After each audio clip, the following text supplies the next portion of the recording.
Oi, hoje nós vamos apresentar sobre a interface entre a psicologia e o direito, quando a mente e a lei divergem. Eu sou a Lara, ela é a Letícia e ela é a Débora. Nós temos como orientadoras a Neuza Cardial e a Paloma Leite.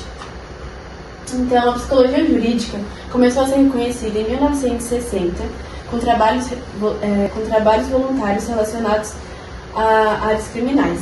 Porém, só foi de fato reconhecida legalmente em 1984 com a Lei de Execução Penal, quando foi oficialmente inseridos psicólogos nas instituições penitenciárias. Desde então, a parceria entre o direito e a psicologia tem possibilitado diversos resultados positivos e ampliado cada vez mais. O psicólogo forense atua em várias áreas, como nas varas de famílias, elaboração de testes, laudos psicológicos, que auxiliam o juiz nas decisões penais, já que eles conseguem identificar possíveis traços psicológicos. O psicólogo forense é como mediador entre o campo técnico da psicologia e o universo judiciário. Então, ele possui um papel estratégico em traduzir de forma clara e objetiva os aspectos comportamentais do indivíduo para o sistema judicial. E ele também apresenta dificuldades na precisão diagnóstica e na mensuração do estado mental do réu no momento do crime, que seria a imputabilidade. Então, mesmo que a parceria tenha crescido cada vez mais durante os anos, ainda possui uma certa resistência por parte dos operadores do direito em relação à psicologia, porque muitas vezes existem aqueles preconceitos implícitos e às vezes eles interpretam de forma errônea os lados psicológicos, por levarem em conta suas formações e seus valores que, querendo ou não, divergem de certa forma dos psicológicos. O objetivo do nosso trabalho é analisar a intersecção entre o direito penal e a psicologia forense na prática jurídica e evidencia como essa colaboração interdisciplinar de ambas para uma melhor compreensão e resolução de casos no sistema penal. Ou seja, o nosso objetivo no trabalho é mostrar em que momentos elas podem divergir e que momentos elas são complementares. A psicologia, ela é um braço direito do sistema penal. Ou seja, então ela nunca pode se sobressair. A gente quer analisar como eles andam lado a lado no processo jurídico. Os materiais que nós usamos foram as pesquisas bibliográficas e documentais, então a gente fez um levantamento de artigos, análise de dados de reportagens e também o estudo do caso criminal de Suzane von Richthofen. O método se baseou na análise do caso de Suzane von Richthofen, que mostra claramente como os testes psicológicos contribuíram para decisões jurídicas. Como resultados, obtivemos que, mesmo diante dos laudos científicos, muitas vezes o sistema judiciário acaba por seguir outros caminhos, o que gera dúvidas sobre o real impacto da psicologia forense nessas decisões jurídicas. E aplicando isso ao caso escolhido de Suzane, embora o teste de Rorschach tenha sido solicitado pelo Ministério Público e apresentado resultados negativos em relação à progressão de regime, mesmo com tudo isso, após apresentar bom comportamento durante o cárcere, ela conseguiu progredir para o regime semiaberto. Assim, foi evidenciado que, mesmo diante de análises especializadas psicológicas, o Poder Judiciário é quem detém a palavra final e mantém a prerrogativa, priorizando sempre a segurança e a ordem social.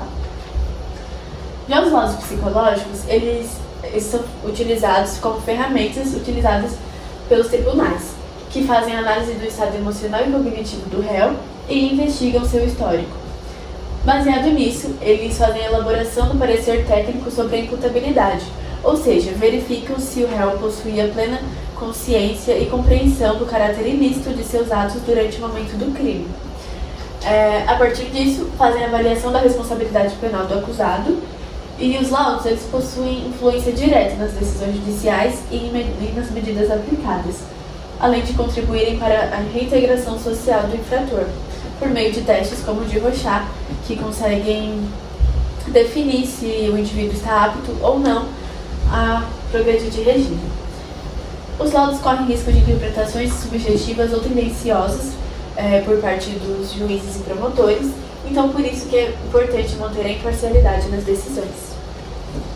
E sim, é importante salientar que que existe sim um equilíbrio entre a psicologia e o direito, tanto que a avaliação psicológica deve ser complementar e não decisiva, até porque a partir do momento que ela passa a ser decisiva, ela perde o seu papel dentro do caso, que seria de subsidiar o processo penal e não defini-lo. Então existe também a necessidade de rigor técnico e instrumentos validados, ou seja, é necessário que o juiz considere outro tipo de evidências e provas para complementar o processo e não única e exclusivamente os laudos e os pareceres psicológicos, até porque toda essa dependência exclusiva pode gerar injustiças e o uso inadequado pode distorcer as decisões. Em 1884 foi o ano de início nas pesquisas do teste de Rorschach. Em 1922 foi o ano de conclusão do teste. O criador do teste foi o Hermann Rorschach, que teve como intuito analisar as emoções e comportamento dos indivíduos.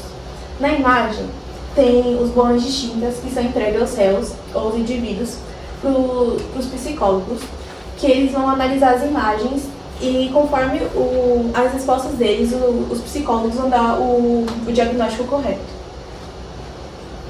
Com esse diagnóstico, o psicólogo vai conseguir analisar a personalidade e o comportamento.